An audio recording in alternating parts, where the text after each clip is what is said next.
All right. Testing 1, 2.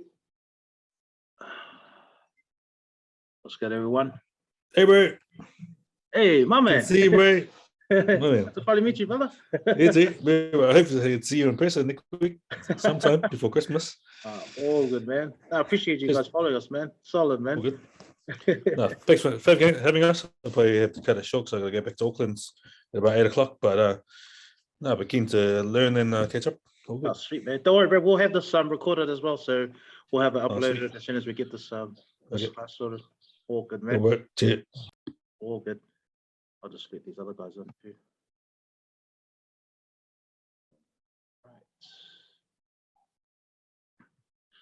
All right, everyone. You guys just tuned in. My name is Justin. I'm one half of the CPC. If this is your first time dealing with us, welcome aboard. Don't worry, we don't bite. We're as legit as they come. We've been in this game for almost 4 years. Myself and my other half, which is Brett. If you can see him on the screen, but he's in the column there. Yep, that's the one. And yeah, basically this whole charting masterclass. This is the second installment.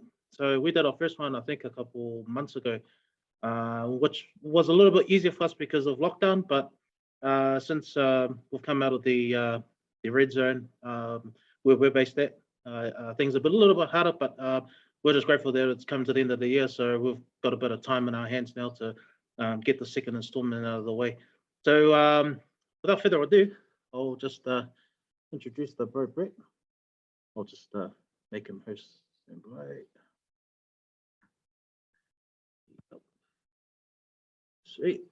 Floor's all yours, Brett. Awesome. Well, I just want to thank everyone for jumping on tonight.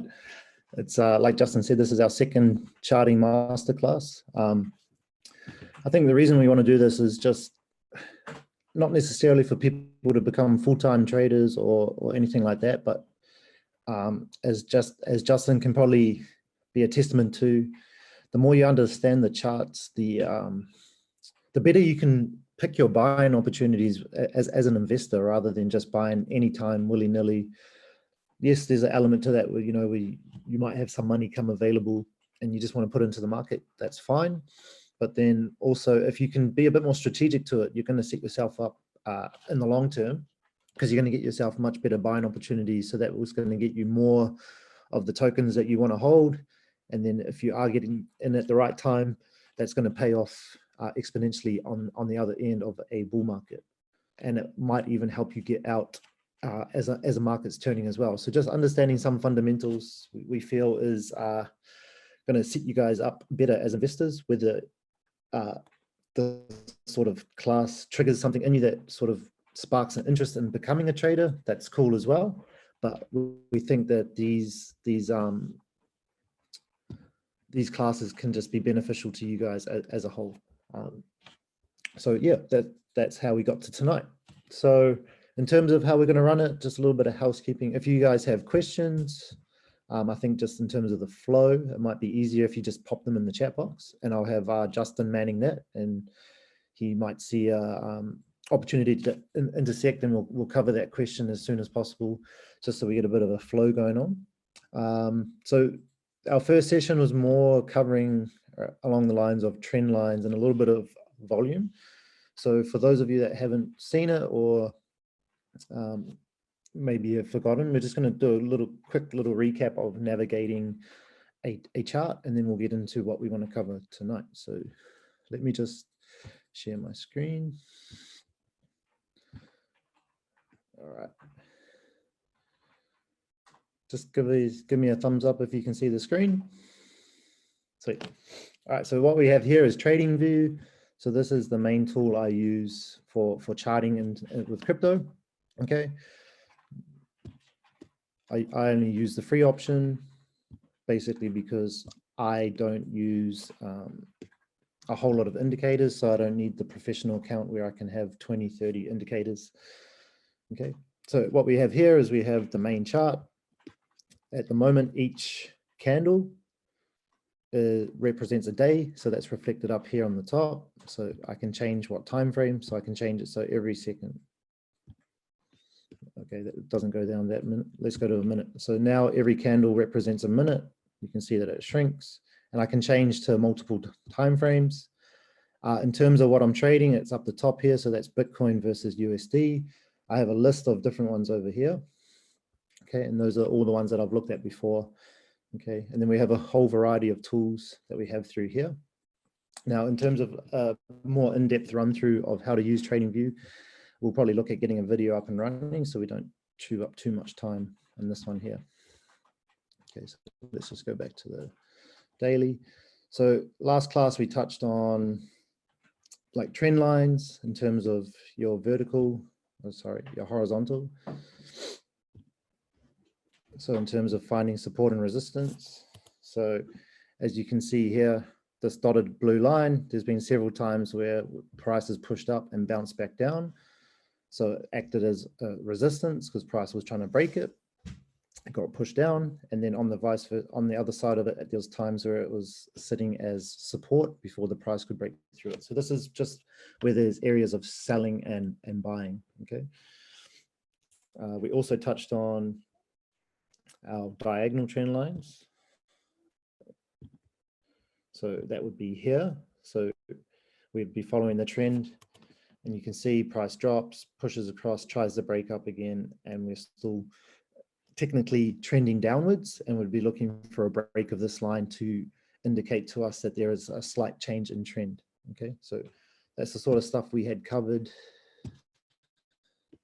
on number one. If you want more detail on that, I recommend going back and watching it, because what we want to tool you with tonight is sort of to give you a bit more of an insight into volume itself and trading and understanding how a professional trader trades. Okay, so if you think about any other industry, we have our professionals. So we've got our doctors, you got your diamond jewelers, car salesmen. They're all professionals in their fields, and we actually have the same with any type of financial market. Okay, so we're not talking about your hedge funds or anything like that. We're talking about people that are like full-time traders. That's their profession. That's how they make their bread and butter.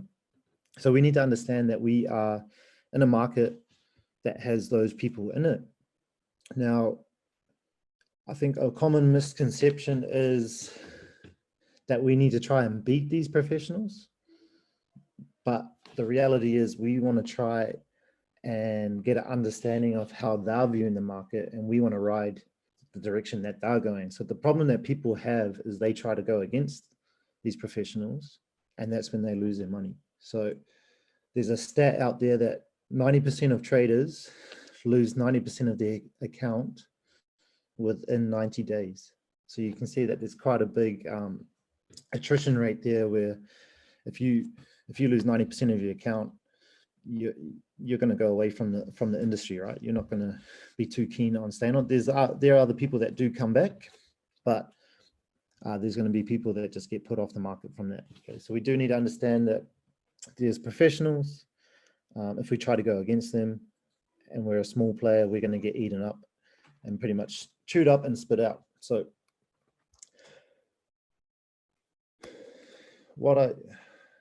another important thing is that like these professional traders do have an influence over the market, but they can't actually control it.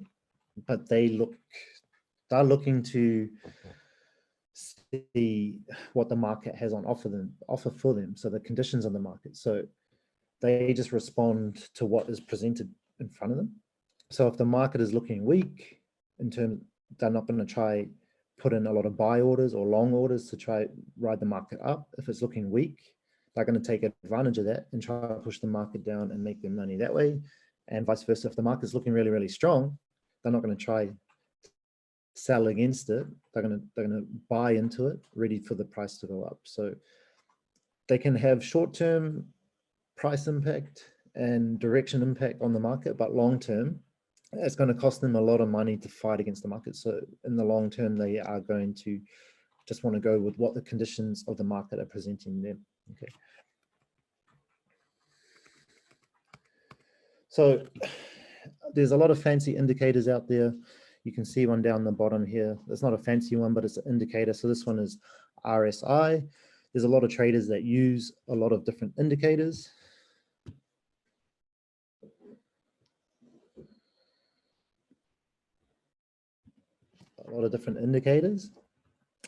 Me, myself, I pretty much use what we covered in the first lesson about trend lines and volume, because these professional traders, they are looking at volume for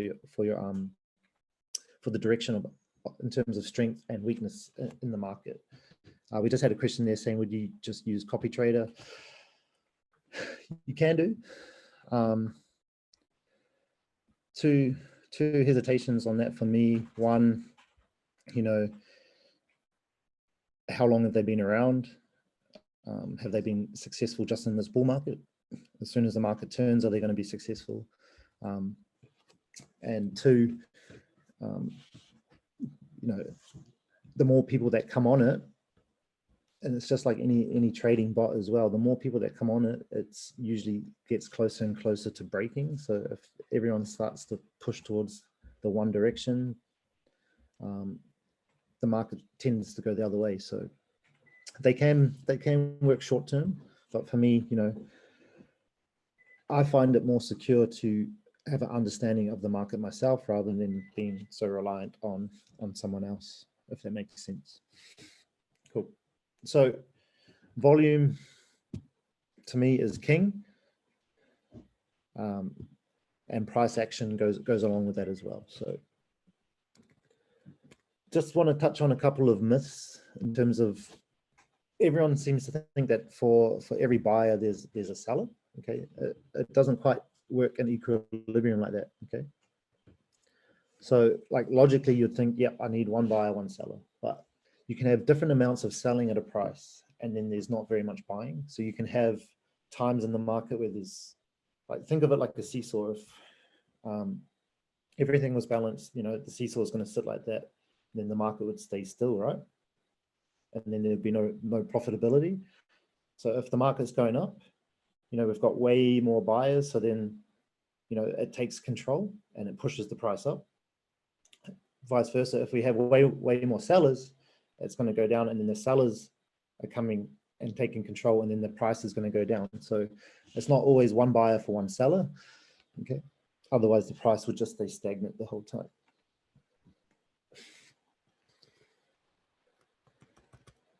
Okay, just going through my notes here. Okay, cool. So in terms of your volume, so these are the volume is the bars down here. So that is the amount of trading that's gone on. In this case, it's per day. Okay, so the larger these bars at the bottom, the more volume there's been. The lower the bar, the less volume there's been. Okay.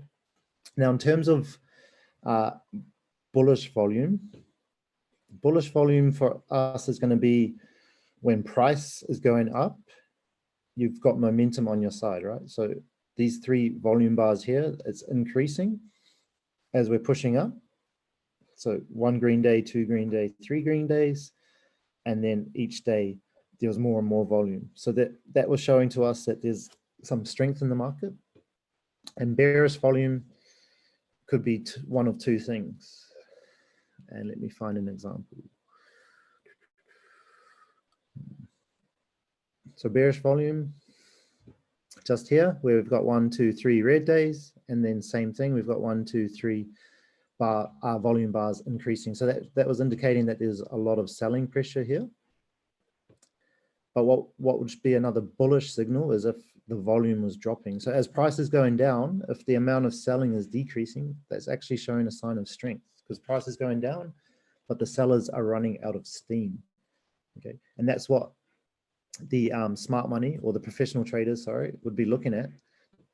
Okay, so even though we had strength here in terms of the sellers, what happened after that showed that there was actually some strength coming back into the market, and we'll touch on that more shortly. I'm just going to try find another example. Okay, here we go. So in terms of weakness or bearish volume, we have a move right here. So we've got 3 green days here, okay, and each volume bar was actually decreasing. So that was showing that there was no buying pressure, or buying pressure wasn't getting stronger. And then you can see what happened. It made the conditions ripe for the sellers, and then they pushed it straight back down the next day. Like, it didn't stay down like for an extended period of time because buyers stepped back in again, but it still allowed them to drop price by 13%. So that's still a significant drop in a one day candle. Okay, and then it did bounce back, but again, you can see there's quite a trend of low buying volume, that when price pushed up there, it couldn't sustain it, and then we came back down again. This time it was more of a sustained push down, and again, price dropped by about 20% before strength started coming into the market again. So you've got your bullish volume, which is either increasing volume when the price goes up, or bullish volume can be decreasing volume when price is going down because the sellers are losing their power. And then you've got the vice versa. So bearish volume when price is going down is getting more momentum, or when price is going up, it's losing momentum. So markets are all about energy. So if it's gaining energy on an up move, it's more likely to be sustained. Think of it like going out for a run. If you're full of energy, that run is going to be longer compared to if you're really, really tired. Okay, so same with a move in the market. If there's not much energy, it might only get up to here before it comes all the way back down. But if there's a lot of energy, the market can push up much, much higher. Okay, so we've got different types of volume in there. Okay. Now within your markets, like in terms of large moves up and large moves down, the amount of time that the market is doing that is much smaller than when it's in like a sideways push. So although there's quite a bit of variation, I'll just compress it a bit more. There's quite a bit of variation in price here. It's not really trending any real direction. It's just operating. Just give me a sec.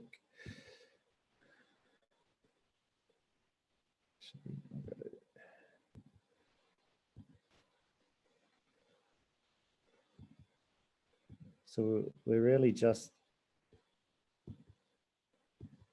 operating in this channel here. It is quite a wide channel, but it's still within that range. Okay, so that's technically leaning downwards, but in a sideways area. And then we can have an example of something similar up here as well.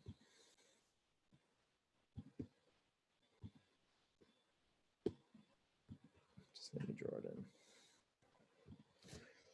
They're not perfectly drawn, but they'll serve their purpose. So we're in a range here. Well, that one's probably more of a, we spent more time there. There we go. That's better. So we had a few times where we went outside that, but we spent a lot of time inside that channel there. And then we had a channel here where we spent a lot of time inside. Okay, and then we had some moves around that. So these are two different phases. Okay, so at the top here, this is what we call a distribution phase. And down the bottom here, this is what we call an accumulation phase. Okay. So like we touched on before, we want to go on the same side as the professional market makers or the professional money. So through this area here, they were starting to offload their Bitcoin. Okay. And then down here, they were accumulating it. Okay. So the reason it didn't just go down in one big move is because if they tried to sell everything they had in one go, the price would just tank and they wouldn't make much profit on it. So they've got to be smart and selective in choosing their selling moments. Okay. And how we can sort of pick up on that is every time price tried to push up to new levels, it was met with resistance and pushed down nice and quick. Okay. So you can probably see down the bottom here on my volume bars, there's little dots with E on it. That's just a little volume indicator I've got. And what that means is that those E bars are what we call effort. And in terms of reading volume, you want to read it in areas. So if I zoom out a bit. So the reason these ones are popping up as E's here is because the volume started to be more significant in the previous 2 or 3 candles. So we spoke about how markets operate in momentum. Okay, so it's not necessarily just about if it's high or low volume, but because we started to get significantly more volume than the previous few days, there was an effort to potentially push the price of the market up. And then we lost that momentum and then we came back down. So the fact that we tried to push to new levels, we lost momentum 1, 2, 3 times was showing that this is where the professional traders were starting to slowly exit their positions, okay? Because otherwise we would have had that energy and that momentum continue and push through to those higher prices, okay? And just recapping the fact that they don't sell in one position, all in one go, because otherwise we'd see one massive candle down like 20K or below if someone really, really big tried to sell in one go, or you had a group of people try to sell in one go, okay? And then when they have sold their position, most of their position, that is when they do let the price drop nice and quick. So you can see over about 10 days, price dropped 50% because they had offloaded most of their position. And then what they were looking at doing was capitalizing on profiting on the way down. So they got rid of all their physical, or not physical, but their holdings of Bitcoin. And then they went onto the leverage market or the futures market and opened a short position. And then what they had left, they did a big coordinated sell order across several parties to push the price down, and then selling on the spot exchange, and then had a short open on the leverage, profiting on the way down. So they had distributed here, and then they're ready for prices to go back down, okay? And then we entered a phase of accumulation. And the first sign of that was right. Let me get a drawing tool.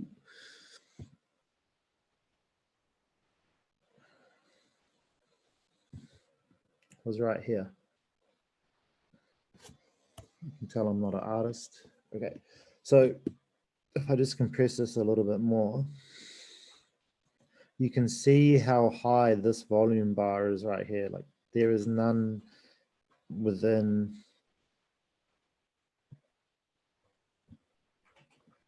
even if I go back further, like 2 years on the market, and there hadn't been any volume that high in a single day. And as you can see, it is a red candle. Price pushed down, but it didn't close down the bottom. It closed back up towards the top half of it. And then the next day it was green. Okay, so what that showed was being such high volume here, that this was the last of their selling, essentially, like major selling, because you had this effort to push the market down. We hit prices down here, and the fact that the volume was so high and we closed up here, yes, it was still red, that indicated potentially that the professionals were buying in at this price down here, and even out here to push price back up. And then the second clue was the fact that the next day closed green, because if the professional people were still selling here, then there was no way that the next day would have been green. Okay, but then again,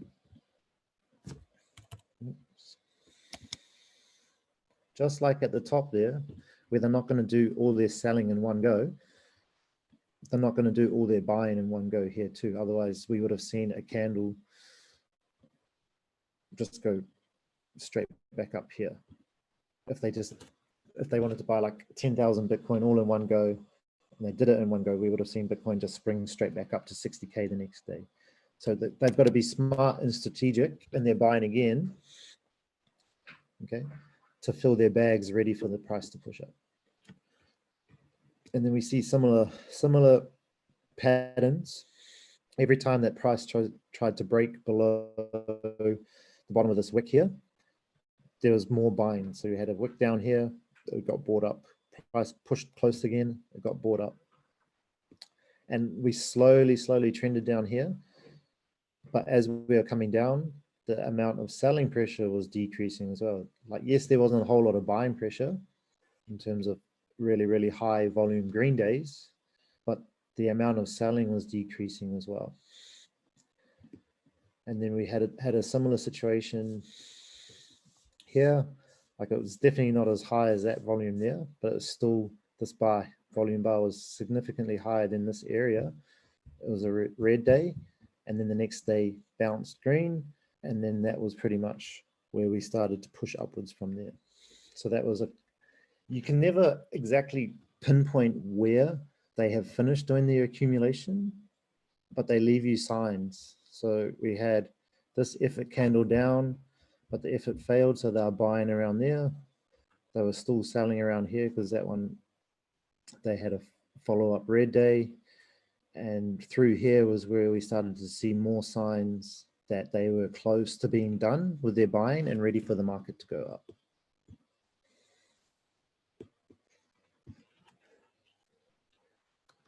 So that is our accumulation and our distribution.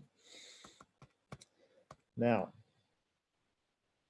for these phases to occur, we need to have two types of holders. We've got our strong holders and our weak holders, okay? So most new people that come into the market, unfortunately, are classified as weak holders. Not everyone's going to live up to that title, but they get spooked out really quickly, and they eventually sell into the strongholders, or in this case, the professional money. So that's what was happening here, right? Like, people might have seen, oh, look, Bitcoin's at 33,000. Good time to buy. So they buy in here, they see price going up, they're getting all excited. Look, Bitcoin's at 40K. And then they start to see it trending down. And then now it's suddenly below where they bought in at 31. They're like, oh, it's going to go down way lower. They sell, right? And then you can see after this candle here, we pushed down quite low, 31. But then the next day was green, and it was quite a high volume green bar. So those weak holders were selling into strong holders here. And then again, people might have seen, oh, it's recovering. Another little push down. Those weak holders selling into strong holders again. And then it just repeated several times. So that's how the smart money, or the professional traders, accumulate their bags. They prey on the weak holders to fill their bags at prices that they want to get in it.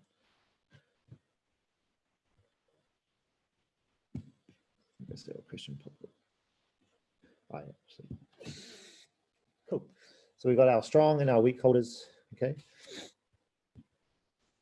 Now, so that was in our accumulation phase, right? So it happens in this phase here on the distribution. So people are like, so Bitcoin hit this point here, came back down, people getting nervous around this level, pushes up and breaks past this high level. Then people get all excited again. What we call FOMO, so fear of missing out. They're like, oh, Bitcoin's going to go up forever.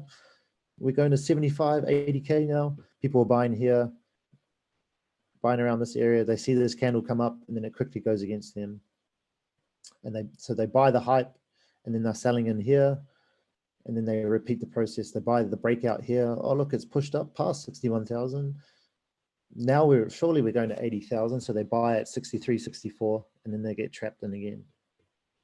So the weak holders, they chase the pumps, chase the excitement, chase the FOMO, and then they sell the fear. And they typically, more often than not, sell at a loss because they can't control their emotions. They don't know what's going on.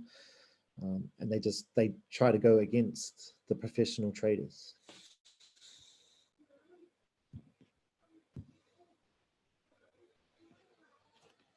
So being a hodler is a good thing. Yep, being a hodler is a good thing. There is proof out there that if you stay in crypto for 4 years or more, you end up being quite wealthy. Okay, so people that got involved in 2017, if they held all the way through till now, they got quite a lot of money. Okay, the ones that got scared, got panicked out, sold at a loss, or sold at the bottom of the bear market or whatever, those are the ones that have lost out. All right. Okay. So we've covered a few different concepts here in terms of how to read volume. So it's not just about seeing if volume's high or low. It's about the amount of energy behind the move. So is the volume increasing? Is the volume decreasing? What's happening after a high volume day? So like here, we go back to this one because this is definitely the highest volume. It's a red day, okay, but the next day it was green. So was all that volume selling? No, it indicates that there was quite a bit of buying in that volume too. Yes, it closed red because the price closed lower than it started, but it doesn't mean that it was all sellers, okay? And that showed with that next day being green, and then we went through an accumulation phase, okay, and then we started to push up after a while. It was quite a long period of time, it was about 3 months. So it just shows that these professional traders are very, very patient, and they can often, outweight the typical trader. Like people are in this market, especially the crypto market, people are very, very impatient for profits. People just want to become that overnight millionaire. Yes, there are those lucky people that do manage to achieve that, but it's very, very rare. And even those ones that do, they're often rich on paper, but they don't sell at the right time. Okay, they don't often take enough profits to make it worth their while. They hold it and then they write it down. Okay, and sometimes it's in coins that you can't even sell.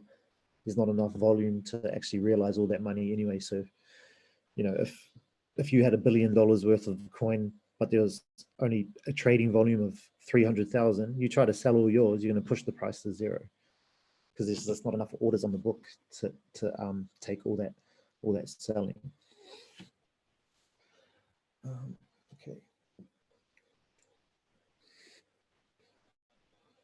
All right. So we actually made a call on our Instagram page for end of October, and I think a lot of people at the time probably might have thought we were a little bit off the boil with this one. So the call we made was on SHIB, so Shiba Inu. Okay, so through that October phase, there was so much hype behind this coin. We had people messaging us saying, "Oh, could this get to 1 cent? Could this get to 10 cents? Could it get to $1?" And this goes back to, these professionals that being their job, right? They to make their money, they need to have losers. Okay, and unfortunately, most of the time it is us retail traders that are the losers. So the reason we made our call saying that was the top or close to the top was based on this here. So we had this really, really massive candle up, very, very high volume, like not quite as high as here, but very, very high. And then we had the opposite of what happened to Bitcoin. So Bitcoin had that big red candle down.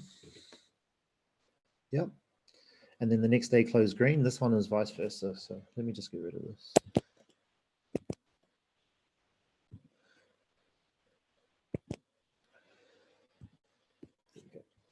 So had a high volume bomb up, but the next day closed red.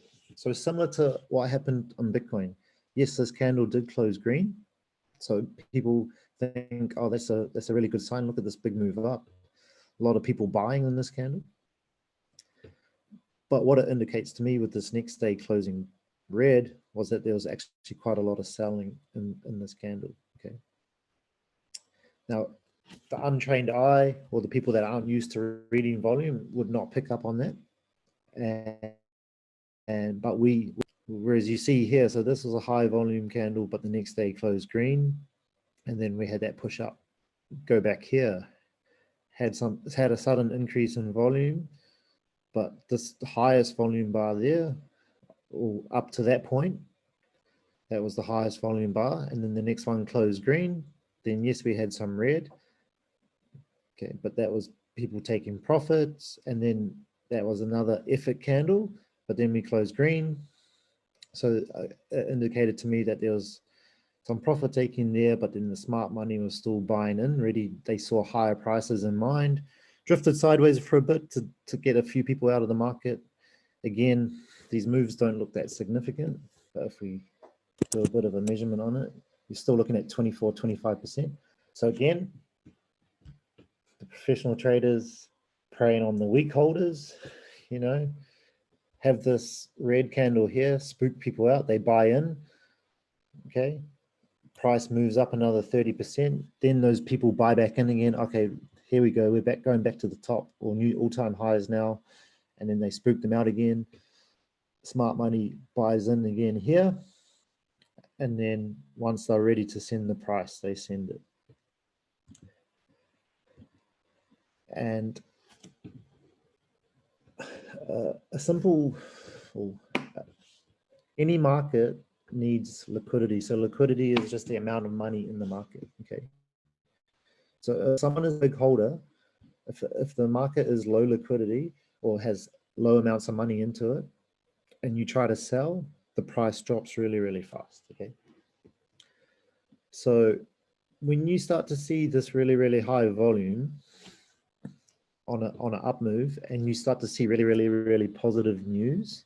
So I think at the time there was news releases about how it was going to get put onto Robinhood. They were releasing their own wallet or DEX or something along those lines. The professionals want that hype. They want people coming in saying, buying it. Yes, this coin is going to keep going up, because they need that money, those people, to buy all their sell orders, and that's what pushes that volume up. Okay, and as you can see, we've been right with our call, because it's been nothing but a constant move down since that day, where the price has dropped 60% from there. Okay, well, actually a little bit less, because we called it after that day. So let's just measure that from when we called it to now. Still 56%. So, and there's no sign yet that the smart money is buying in. They're not ready for prices to go up. So if we go back down to these candles, there was a little bit of a sign here. So there was effort to push down. It got bought up, but then we kept pushing down, and it's just been a constant downtrend with no momentum and no momentum for price to turn around at this stage. Okay, so it does actually probably indicate that they are starting to accumulate, because we are coming back into regions where they accumulated before. But in terms of being back at these prices, we're going to be quite a way off that yet. Okay, so I wouldn't be rushing into anything like this. Maybe doing little nibbles in here and there, if it is a coin that you want to back. Okay, and we have nothing against this coin. It's just, we're just reading the charts based on what the professional money is doing in this coin here. Okay, so what that shows to us, what we call this with such high volume, is that is a selling climax. Okay, so you've got an imbalance between supply and demand, and in this case, because it's a selling climax, okay, you've got no, sorry, this is a buying climax. Got my words wrong. Okay, So this is what happens typically at the top of a market, okay? So you've got people all hyped up wanting to buy, and you've got your professional traders wanting to sell into it. And then we flip back to Bitcoin.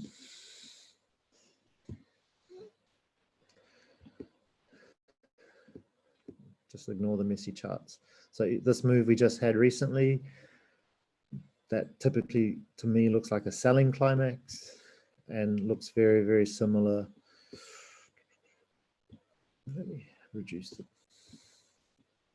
to what we had over here. Sorry, I'll go to the other chart. That one's way too messy.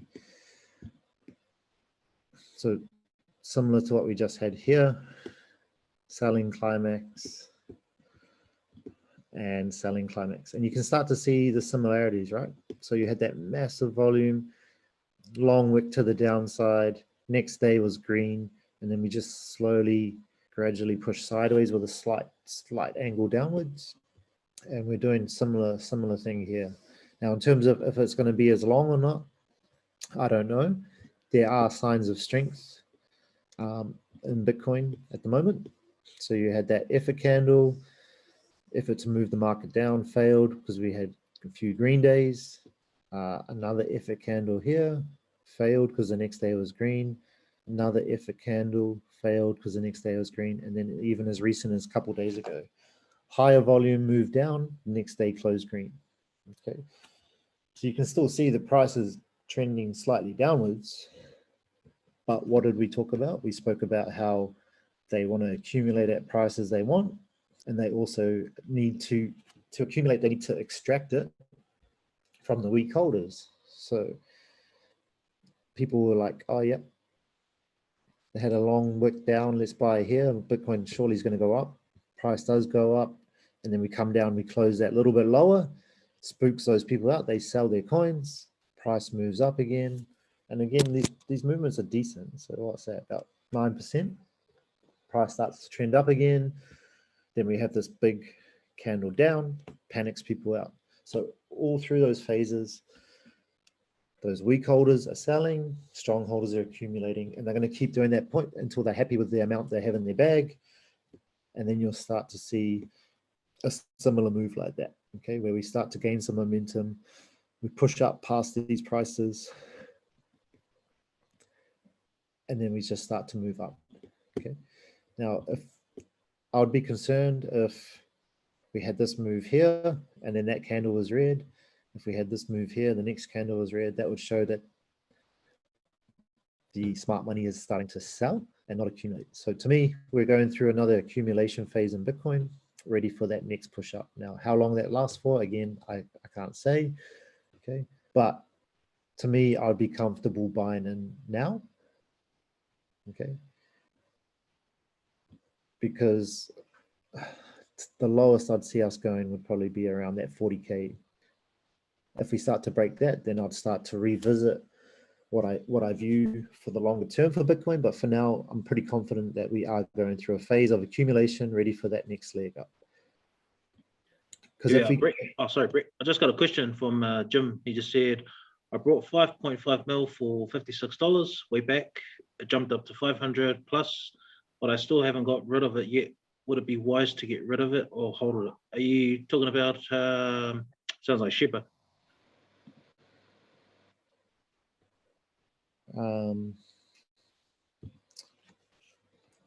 If you haven't got rid of it yet, I wouldn't sell it now. Because I'd say Shiba is closer to a bottom, and then I'd be waiting to sell it again. Yes, you're probably still up from what you initially put in, based on when you got in, but because the market has gone through probably the majority of its down phase, I would probably just sit on it, okay? Because we're going to reach a point where it does start to trend upwards, and you might as well, you missed the opportunity to sell up here. You might as well wait for the next opportunity. It might not, to be honest with you, it might not ever get to this point again, because there's been a lot of coins that have had charts like this and never got back to that point. So to me, it would be worth keeping an eye on it if it could get back up to this level here. So the triple or quadruple 048 region, that would be my first area of interest. Okay, and that's where we would use our volume. So even if you need to rewatch this, let's say price starts to push up here, and we start to get lower volume on those green candles, I would sell, because it's moved up here, but it's losing its momentum really quick. It's most likely going to go back down. Okay, but if it pushes up to here and the volume is increasing, I'd sit on my hands and then look for the next level, which would probably be somewhere up here. So in terms of how I trade, I don't actually set like hard take profit figures. I set areas of interest, and then I analyze what volume is doing when price is getting to that area of interest. Because why, like, let's just say I bought here and it reaches up there. Yes, I could just quickly exit the market and make 50% profit. Okay, but why do that when, if the volume's showing that we're going to go higher, I could just sit on it longer and make 100%. And then even if volume is looking good there and we do go up, I could just wait and check out the next area of interest, which would be the all-time high. And then I can make 150%. And I'd only have to do that on one trade, not trying to get in and out constantly. Because if I sell here, I need to try find another good entry point to buy back in on the trade, and then I might miss it, and then price goes up again. Whereas I'm already in it, I don't have to stress so much. So again, there are day traders out there that go in and out, but I find being a swing trader looking for those bigger moves is less stressful and can be much more profitable as well.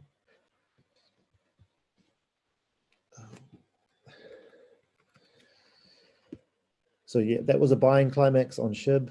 We've had two little looks at, sorry, that's the messy chart. Two little looks at what looks like a selling climax on Bitcoin. Okay, I probably don't want to touch on too much more because there's a lot of information. Now, like we've done, this is our second masterclass, and what I'll say is I'm still learning as a trader. You're constantly learning and evolving as a trader. This stuff takes time. Okay, so we are actually looking at building a course next year that will help with this, and it's going to be a bit of a time commitment because trading is just like we said, it's a profession, so it does take time to craft it. You're not just going to sit on one class and all of a sudden be a master. I'm still learning, and I've been doing this for three years now, and I still make mistakes, and it's about learning from those mistakes. So in terms of the juicy details, I think we've got enough out of this class. Hold on, I just check one more thing.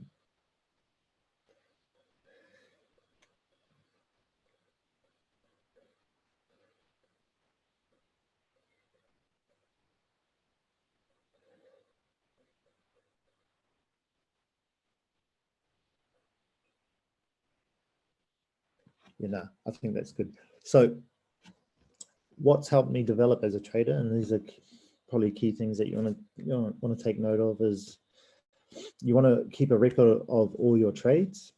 Okay, so your entry price, your exit price, and you track that throughout. So you need to track every trade. But before you enter a trade, you should be creating a trade plan. Okay, so for me, let's use this as an example. I'll be looking for an effort candle on the daily to show if there's a potential move one direction or the other. So we got that effort candle here with this high volume down move, had a long wick. That would have got me interested. So my trade plan would have been, once I see the next day close green, I'm going to zoom in on the charts a little bit and look to enter the market. Okay, so this is what we call an effort to fall failed. We had that on the daily. Okay, so once that happened, I'm now interested in looking for a trade. So I've got my first condition met. Then I go into the hourly chart. Hold on. Let me mark it so I can find it easier. Yeah. Okay.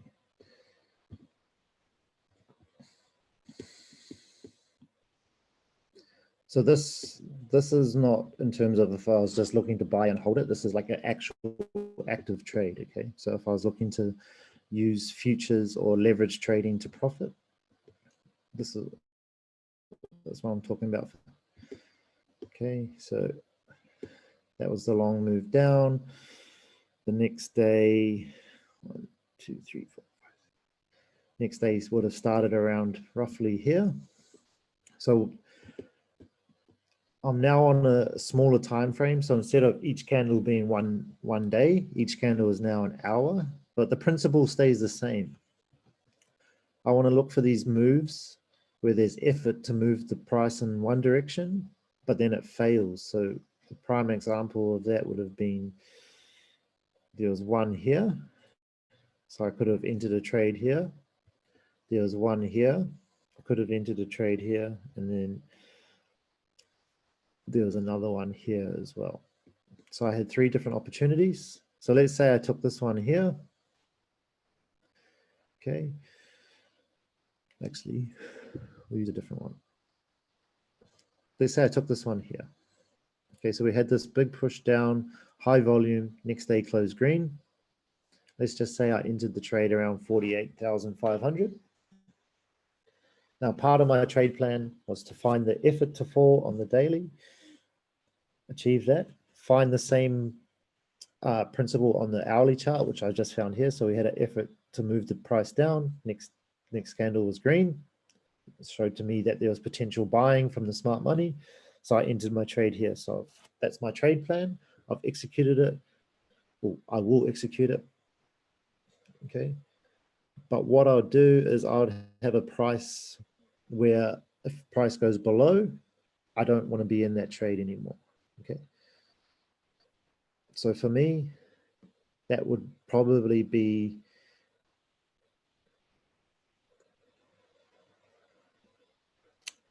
okay, it would have been under this candle here. So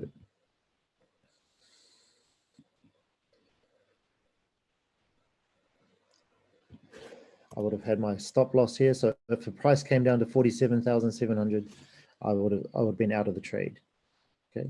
And as you can see, if I did enter that trade, I would have got pushed out of the trade and then price did go up. Okay. But that's fine because I stuck to my trading plan. Okay. And part of having that trading plan is to take your emotions out of it. Because what happened if I'm like, oh no, I don't want to exit here because I have a feeling the market's going to go up, and then it did go to, it just tanked. Okay. Imagine if that just happened, then I would have lost a lot more money. Whereas here, I would have just lost a small amount. I would have lived to fight another day. And as you can see, I would have had plenty more opportunities to get into a trade. Okay.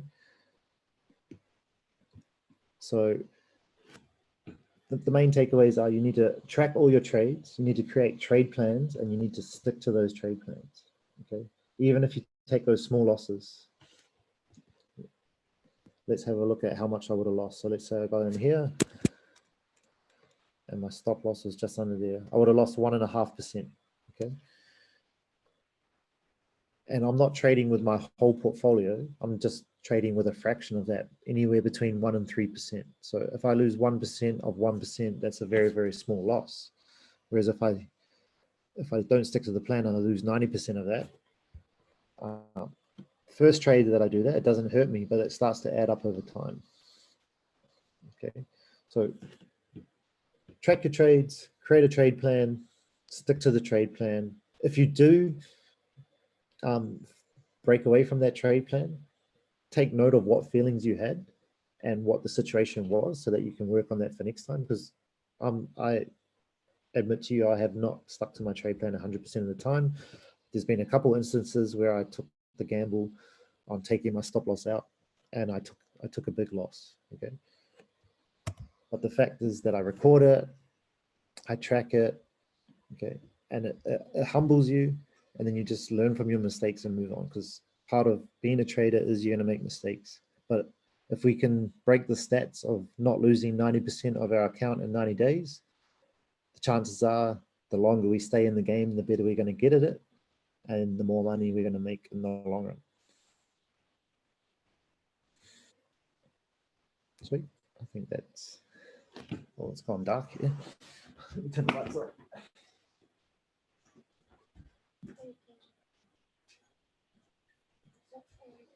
Thanks for that, Brett. Well, we're waiting for the break. Does anyone have any questions just about anything about trading? Just any question that pops into mind? It would be good to get some feedback. So, just sort of help you guys out, just at where you guys are at in your level. And yeah, just get some questions rolling. There's a question, will we be able to access the class? Yes, this one and the first masterclass are going to be on YouTube. So you'll have access to watch these over again. And I think part of building the course out is there will be videos, plus we want to have like hard data and information in front of you guys for you to help with the learning as well. So we're actually probably going to shift away from going to live lessons and having pre-recorded lessons that comes with material with it, and then hosting like Q&A sessions instead of going through all the data. So you have your own time to go through it, and then hosting Q&As as well.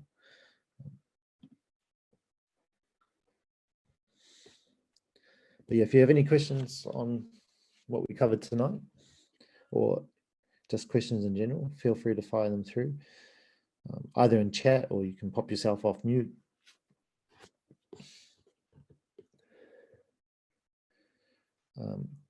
If you've never heard of futures or leverage before, just think of it as like a loan.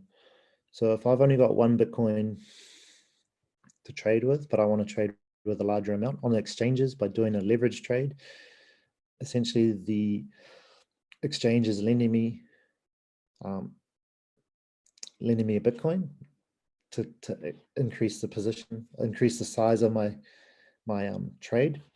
So if I did 5 times leverage and I only had 1 Bitcoin to trade, the exchange would actually lend me 4 Bitcoin to make my trade worth 5 Bitcoin now. So it's essentially like taking a loan. So it can be more profitable, but it can also make you lose your money faster too. So if I did 100 times leverage trade, which we definitely don't recommend doing, all I'd need is 1 Bitcoin to make a trade worth 100 Bitcoin. But then as soon as price goes 1% the other way or the wrong way, you'd lose all your money. You'd lose your whole Bitcoin.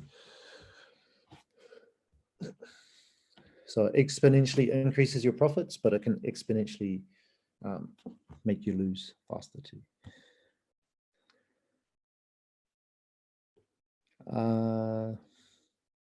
It's on our YouTube channel, the first one, Justin?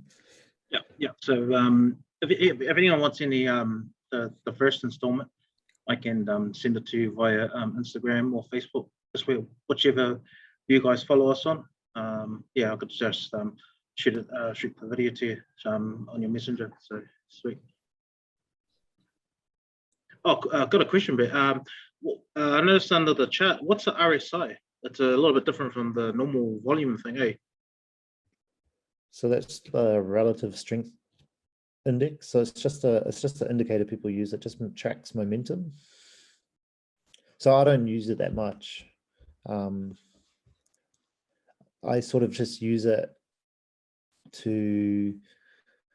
as like a double check with what I'm seeing in the volume. So you know how we spoke about if the selling pressure is decreasing on a move down, that should show up on the RSI as well. So I'll show you what I mean by that quickly. I'll just share my screen again.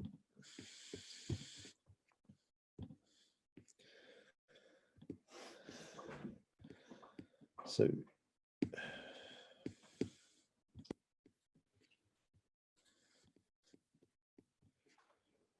well, that went super zoomed in. Well, let me go out a bit.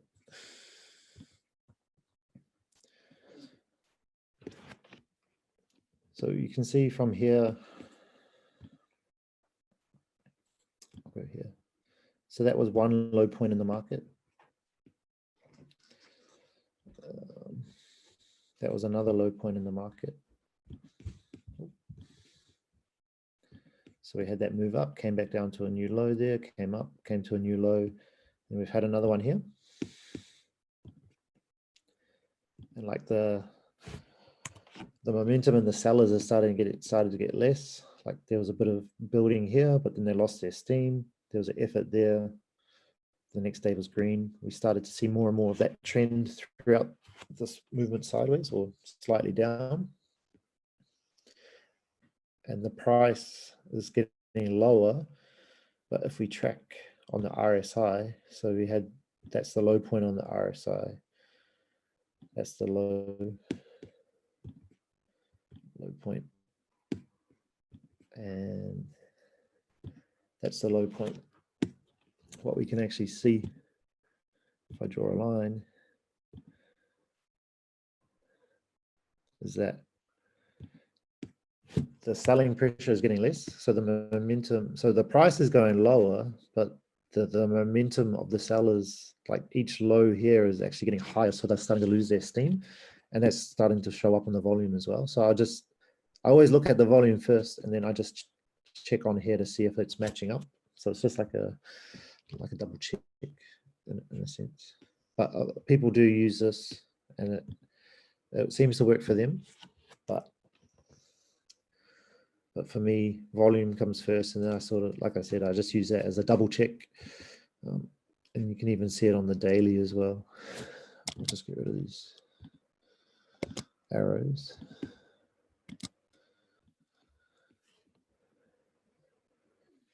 So that was the first drop. That was the low point there. The next drop, that's slightly higher, and then the next drop, that's higher as well. And then we can see if it to fall failed, if it to fall failed, if it to fall failed, if it to fall failed. So everything's starting to match up, and that's just like building another case for why, if I wanted to do a leverage trade, opening one now would probably be a good option. Or if I'm just looking to buy, it would be another good option to buy. So you sort of just want to create a strong picture for entering your trade, and that goes back to creating that trade plan. Or essentially, if you're not going to trade in and out, you can still create yourself a buying plan. Be like, I'm looking for these conditions to be met before I buy any crypto. So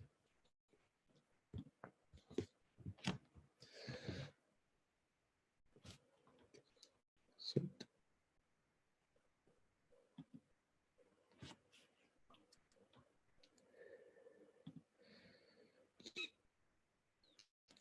Sweet, no worries. Well, thank you for jumping on. Appreciate you taking up your time on a Sunday night too.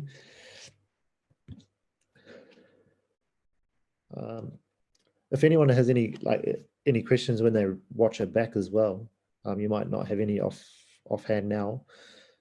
Just drop a message on Instagram, or even put a comment on the YouTube video, and we'll get back to you guys on that as well.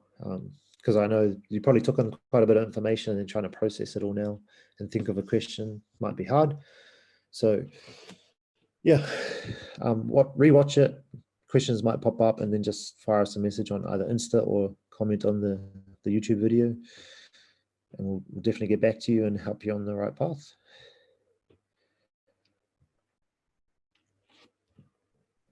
Sweet.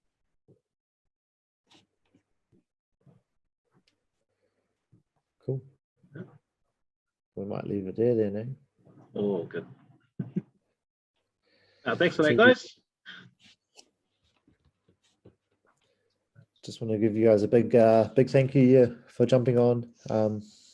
We're definitely going to look at running more of these masterclasses, but also keep an eye out for that trading course if it is something that interests you in pursuing more. I'd say these masterclasses will probably be more for those that are interested in just picking up a bit of information and just buying crypto at good price points. But if you did want to get into trading a little bit more seriously, then that course would probably be right up your alley. Sweet as. Appreciate it, everyone. On behalf of CPC, thanks for tuning in, and we'll definitely get this video uploaded as soon as possible. And yeah, just get at us on Instagram or Facebook, and we'll get in touch with you. So sweet. Thanks for that, Moya. No worries. Merry Christmas to you too.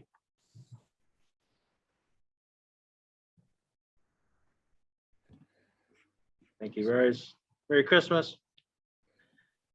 Thank you, team. Have a Merry Christmas. Stay safe. Sweet.